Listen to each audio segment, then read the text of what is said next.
بسم اللہ الرحمن الرحیم۔ ناظرین، آج کی خبر یہ ہے کہ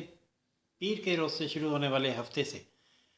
سپریم کورٹ بھرپور طور پر اپنا لاک ڈاؤن ختم کر کے کام کا آغاز کر رہی ہے، اور سپریم کورٹ کے 6 بینچز اسلام آباد میں کام کریں گے، جبکہ لاہور، کراچی، کوئٹہ اور پشاور رجسٹریز میں بھی ایک ایک بینچ اپنے کام کا آغاز کر دے گا۔ سپریم کورٹ جو پہلے ہی جزوی لاک ڈاؤن پر تھی، لیکن اس نے اپنی بلڈنگ میں حفاظتی انتظامات کافی رکھے ہوئے تھے۔ 50 سال سے اوپر کے لوگوں کو اور خواتین کو گھر سے کام کرنے کی بھی رعایت دی ہوئی تھی، اور جگہ جگہ سینیٹائزر لگے ہوئے تھے، جبکہ انٹرنس گیٹ پر واش بیسن لگائے گئے تھے جہاں سب کو ہاتھ دھونے کے لیے کہا جاتا تھا، جبکہ 2 روز قبل ہی واک تھرو گیٹ بھی لگایا گیا جس سے جراثیم کش اسپرے ہوتا تھا۔ لیکن گزشتہ روز حکومت کی جانب سے ججز کو دی گئی بریفنگ کے بعد یہ تمام اقدامات ایک دم نرم پڑ گئے ہیں۔ نہ کسی کو ہاتھ دھونے کے لیے کہا جا رہا ہے، نہ کسی کا ٹیمپریچر چیک ہو رہا ہے، نہ ہی واک تھرو گیٹ سے اسپرے ہو رہا ہے۔ سینیٹائزرز کی باٹلز بھی جو ہیں وہ ریفل نہیں ہو رہی، جبکہ سپریم کورٹ مکمل جوش اور جذبے سے پیر کے روز سے کام کا آغاز بھی کرے گی۔ جب وہ ظاہر ہے 6 بینچز کام کریں گے اور پوری کاز لسٹ جاری ہوگی، تو اس کے حساب سے لائرز اور لیٹیگنٹس بھی سپریم کورٹ آئیں گے، اور ایک وہی رش کا سما ہوگا جو روٹین کے دنوں میں ہوتا تھا۔ ایسا کیوں ہوا؟ ناظرین، کیا سپریم کورٹ اس قدر ارسپانسیبل ہے اس کے ججز کے کرونا کے اس قدر شدید خطرے کو نظر انداز کرتے ہوئے لاک ڈاؤن ختم کر کے اچانک کام شروع کر دیں گے؟ یا ججز کو یہ بتایا گیا ہے کہ کرونا سے اب ڈرنا تو پہلے بھی نہیں تھا، لڑنا تھا، اور اب لڑنا بھی نہیں، بس کام کرنا ہے، کیونکہ جو مقاصد تھے لوگوں کو ڈرا کے رکھنے کے اور لاک ڈاؤن کے، وہ جس حد تک حاصل ہونے تھے ہو چکے۔ ناظرین، یہ صرف پاکستان کی حد تک ہی نہیں ہے، اگر اس کو عالمی تناظر میں دیکھا جائے تو آپ چائنا سے اگر ہم شروع کریں تو وہاں پہ کرونا پیدا ہوا، اور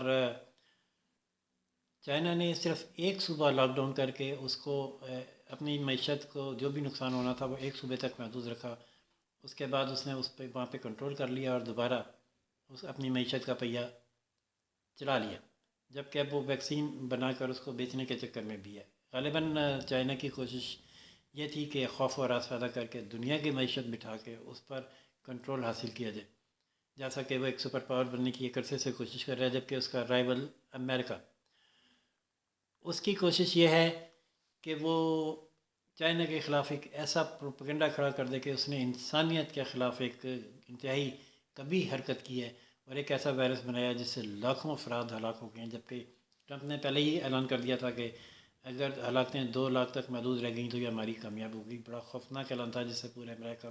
امریکہ میں بلکہ دنیا میں ایک خوف و ہراس پھیلا۔ وہ کس حد تک کامیاب ہوتا ہے یہ تو حالات ہی بتائیں گے۔ اسی طرح اگر ہم دیکھیں یورپ، تو اس کا بھی ایک اپنا مسائل ہیں، اور بریگزٹ کا ایشو چل رہا ہے، جبکہ سعودیہ میں جو جن دنوں یہ سعودیہ میں لاک ڈاؤن کا اعلان ہوا اور طواف ہی بند کر دیا گیا، جس سے مذہبی حلقوں میں بڑی شدید تشویش اور خوف کی لہر بھی پیدا ہوئی کمزور ایمان والوں میں، وہاں حکومت کے ایوانوں میں بغاوت کا چکر چل رہا تھا، جس کو غالباً روکنے کے لیے کرونا کے خوف کی فصیل کھڑی کی گئی۔ اور ایران پہ آ جائیں تو ایران دنیا کا وہ ملک ہے جس پر ایک عرصے سے سینکشنز لگی ہوئی ہیں۔ ایران نے پازیٹیو کیسز اور ہلاکتوں کی تعداد بتا کر جو فوراً تیسرے چوتھے دن یا ایک ہفتے کے اندر مطالبہ کیا، وہ یہی تھا کہ ہماری سینکشنز ختم کی جائے، ہمارے پاس ڈاکٹرز نہیں ہیں، ہمارے پاس ہاسپٹلز نہیں ہیں، ہمارے پاس ادویات کی کمی ہے۔ پتہ نہیں وہ اپنے مقاصد حاصل کرنے میں کس حد تک کامیاب ہو سکا ہے۔ بہرحال جہاں بھی جس ملک میں بھی اس کیس کی آپ سنگینی دیکھیں، اس کے پیچھے کوئی نہ کوئی مقصد آپ کو واضح نظر آتا ہے۔ پاکستان میں تو آپ کو علم ہی ہے کہ وزیر اعظم عمران خان صاحب